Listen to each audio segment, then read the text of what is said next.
Good morning. Today I want to keep talking about being the change we wish to see in the world. So today what I want to talk about is helping the kiddos understand what they're supposed to do by telling them what to do. And I know we talked about it before, but today I want to expand on that and share with you a couple resources. So I had a parent so bravely come talk to me and say that they were concerned about how easily their child goes with strangers or people they don't know, and that there's, this fine balance of like wanting to teach your kids to be friendly and kind, but also not so trustworthy. And so it's a really tricky, confusing thing to know what to do.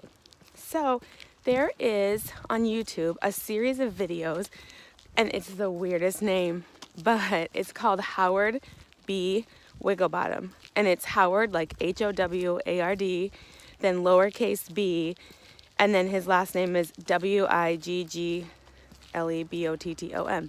So just Google that, or search for it, and a whole list of videos will come up. And there's ones on waiting your turn, processing frustration, but there's one about who to trust and who not to trust. It's really good. It shows an example of a little kid wanting to go for a ride in a car because this guy has some candy, and it just shows what to do when you're not sure. And then the friends coach each other through, oh no, you're not supposed to do that. And it's not like a fear-invoking video, but it just kind of covers the facts, and it comes from a neutral party rather than from the parents. And so I feel like it's an easy way to handle that and get the message across.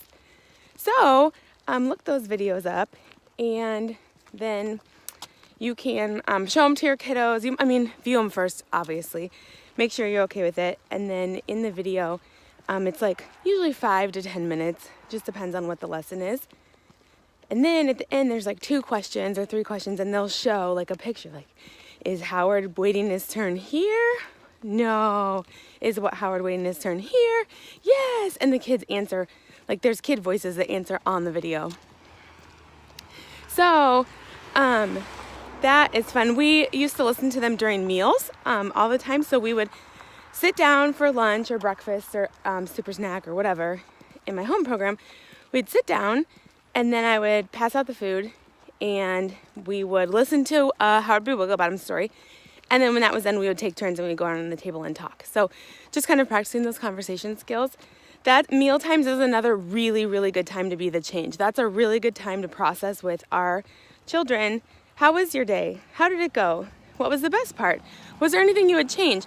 And when they come up with, well, I would change this, that's a really good opportunity to process a social skill or process what maybe happened in a situation. And I try to challenge my kids, if they name another child, oh, so-and-so took my toy, or so-and-so was just mean for no reason, then it spurs us into a conversation of, well, I don't think they did it for no reason. There's a reason. There's always a reason. Maybe they are still learning about being a good friend, or maybe they need you to show them how to take turns, and then they'll be able to know how to take turns. So it just opens up a good conversation about teaching directly to our kids how they can be the change without us starting the conversation. It's something meaningful to them because maybe it's a situation that just happened that day. It's something that they're engaged in, and it's something that they want to solve so that they can make the next day better. So if you have any ideas on how to be the change, and small things we can do right now immediately to start the change today, I would love to hear about it. And I hope that everyone has a great, great day.